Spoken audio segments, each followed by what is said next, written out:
তার মধ্যে বলছেন ভগবান কি ইয়োদা ইয়োদাহি ধর্মস্য জ্ঞানীর ভবতি ভারত অভ্যুত্থানম অধর্মস্য তৎমানম সৃজম্যহম পরিত্রাণায় সাধনাং বিনাশায় চ দুষ্কৃতাম ধর্ম সংস্থাপনার্থায় সম্ভবমিতি। বলছে না যে ধর্ম সংস্থাপনের জন্য আমি আসি, ঠিক তো?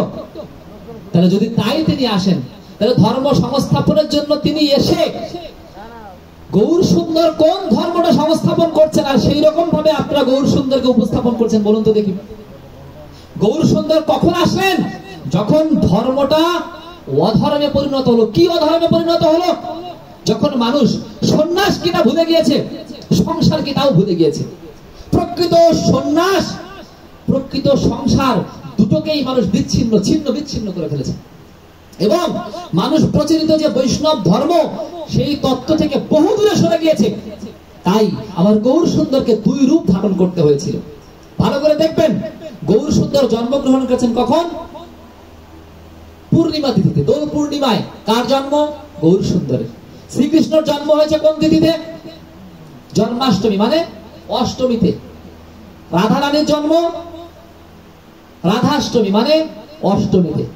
এই রাধা অষ্টমীর ৮ আর কৃষ্ণ অষ্টমীর ৮, মানে জন্মাষ্টমীর ৮ যোগ করে ১৬, অর্থাৎ পরিপূর্ণ ১৫ দিনের পক্ষ অতিক্রম করে যখন পূর্ণিমা আসলো, তখন গৌর সুন্দরের জন্ম। তাই গৌর সুন্দরের একই দেহের মধ্যে তিনি নিজে লুকায়িত ভাবে ভগবান রূপে ছিলেন, থাকলেও তিনি ভক্ত ভাবে লীলা করেছিলেন।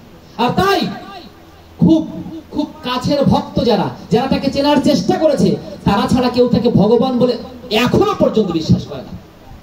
গর্বের সাথে কোনো আলোচনা সবাই শুনবেন না চৈতন্য মহাপ্রভু ভগবান এরকম কেউ বলে, দেখবেন বলে না। তাহলে গীতার মধ্যে ভগবান বলছেন যে আমি অবতীর্ণ হই। তাহলে আমি যদি অবতীর্ণ হয়ে থাকি, তাহলে আমি মানে কে? আমি মানে কে? শ্রীকৃষ্ণ। শ্রীকৃষ্ণ বলছেন সম্ভব আমি যুগে যুগে। মানে কি? এটার মানে কি? যে আমি তো অবতীর্ণ হই। তাহলে শ্রীকৃষ্ণ যদি গৌর সুন্দর রূপে অবতীর্ণ হন, তাহলে আপনাকে চিল্লায় তার স্বরে আগে এটা কলিযুগে বলা শিখতে হবে, গৌর সুন্দর ভগবান ভগবান ভগবান।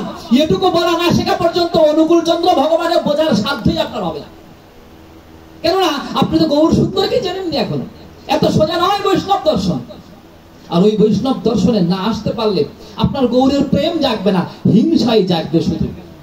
হিংসার মধ্য দিয়ে হিংসার চর্চা হয়। ঠাকুর আবার বললেন হিংসায় হিংসা বাড়ায়, প্রীতি বাড়ায় প্রীতি, দেবে যেমন পাবে যেমন, এই সাধারণ রীতি। তাহলে তুমি হিংসা করছো, বিনিময়ে কি হবে? বিনিময়ে হিংসা হবে। আর তুমি যদি প্রীতি চাও তো প্রীতি পাবে। আমার জগাই মাধাই যেমন প্রেম চেয়েছিল, প্রেম পেয়েছে। আমার মীরাবাই কি বলছে? বিনা প্রেম সে নাহি মেলে নন্দলালা। তাই ঠাকুর অনুকূল চন্দ্র কি, অনুকূল দর্শন কি বলছে তা বুঝতে হলে তো অনুকূল দর্শন একটু জানতে হবে, পড়তে হবে।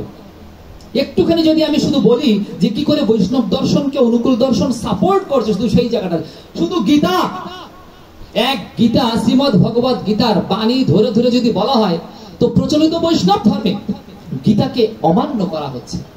মানে কি?